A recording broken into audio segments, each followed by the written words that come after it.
agora vamos falar um pouco a respeito do comportamento de mercado, precificação da oleaginosa na Bolsa de Chicago.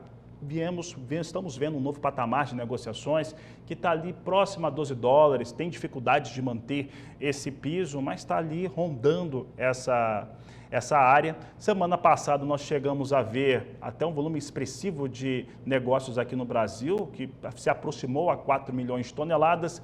Enfim, vamos saber um pouco a respeito de como que anda esse mercado e responder uma pergunta que os produtores rurais têm feito. E para falar a respeito deste assunto, nós vamos conversar com a Lohane Ferreira Silva, da Pátria Agronegócios, que participa do programa conosco.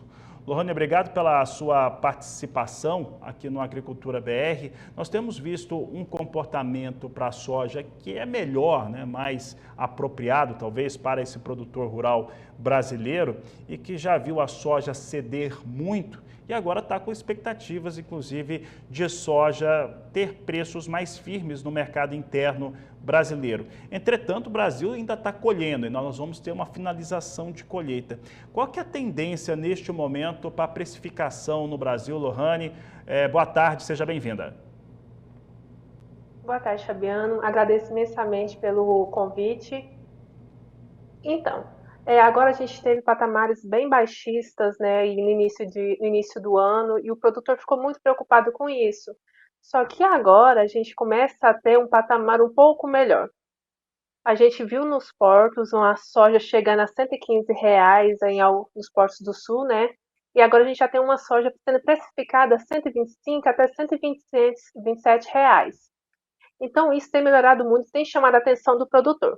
A gente ainda tem fatores baixistas no mercado, que é a questão da colheita. A gente já tem uma colheita que se aproxima de 60%, né, acima de 60% da colheita brasileira.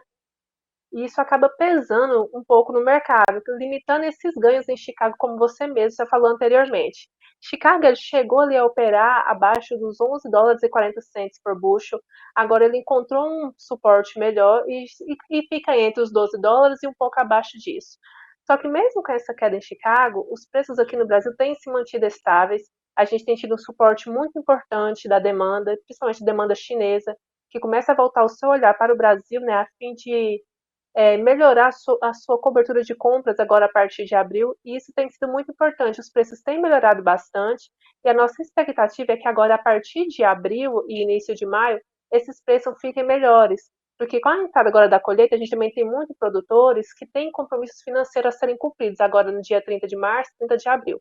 Isso faz com que eles coloquem uma oferta maior no mercado.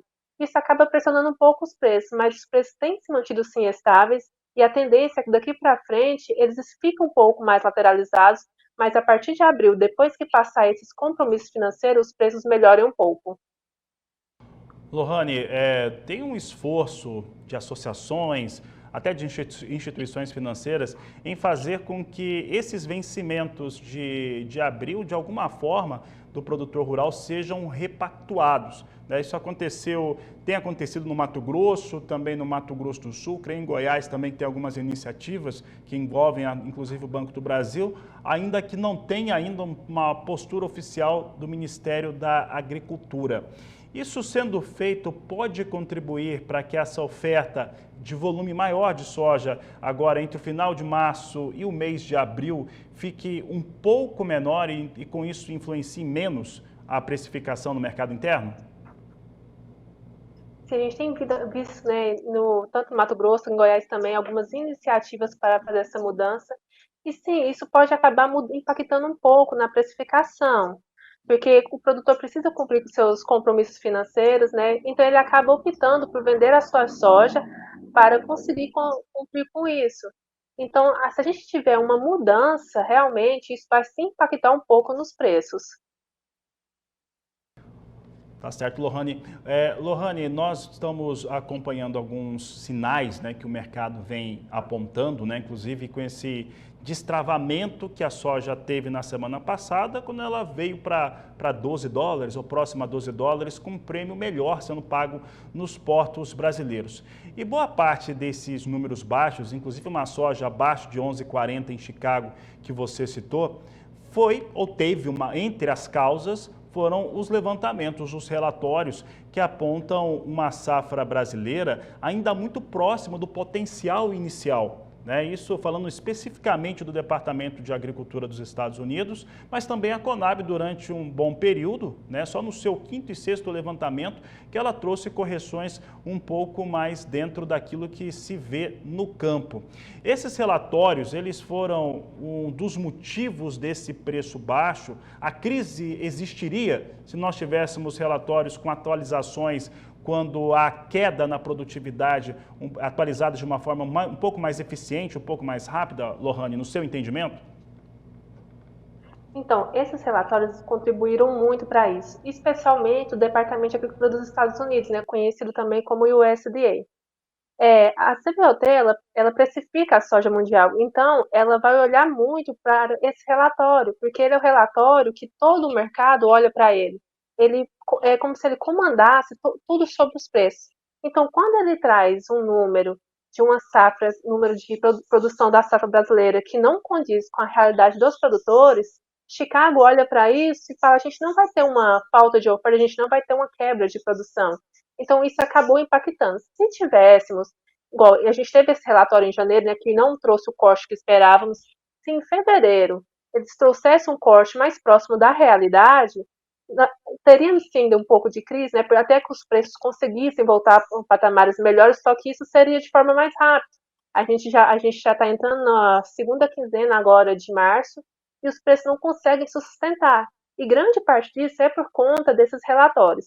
A Conab demorou um pouco mais também, para trazer mais para a realidade, mas ela trouxe. Inclusive, no seu último relatório, ela fez um novo corte, enquanto o USDA cortou apenas 1 milhão de toneladas, deixando assim uma safra maior. E isso prejudica assim os preços. E além desses relatórios também, agora o mercado passa a se preocupar também com a safra americana, que já está no seu pontapé para iniciar. Então os preços começam a encontrar algumas dificuldades para romper as novas altas.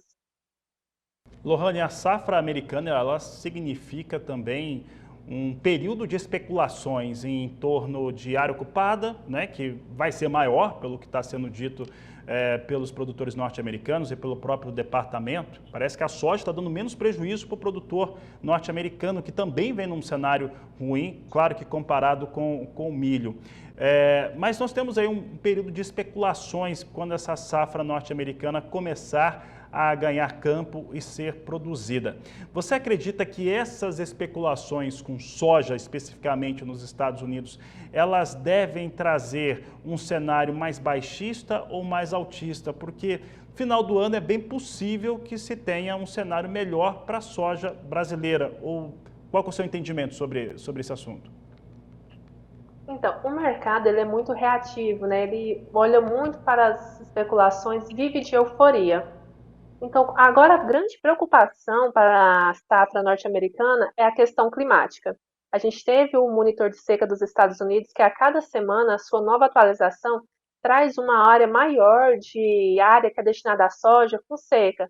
A gente teve agora atualizado, é uma área de 33% contra 31% da semana passada, sendo que em 2023 esse número é de 21%. Então, isso começa a acender um alerta no mercado. Será que teremos também problemas climáticos na safra norte-americana? E se essa questão se confirmar, isso será altista aos preços.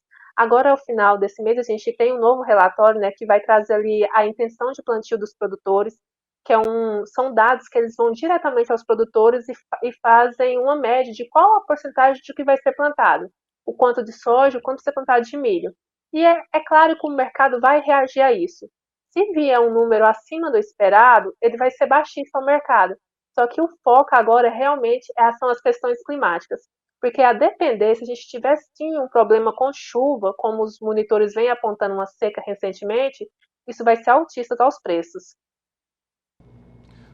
Muito bem, Lohane. Lohane, para encerrarmos aqui a nossa entrevista, nós estamos vendo um line-up de portos com uma expectativa de quase 15 milhões de toneladas, caso embarque toda essa soja aí, 14 milhões 910 mil toneladas. Nós temos um bom volume, os embarques tão interessantes, apesar da perda de ritmo na última semana, e o preço da tonelada da soja ela vem se ressentindo deste momento.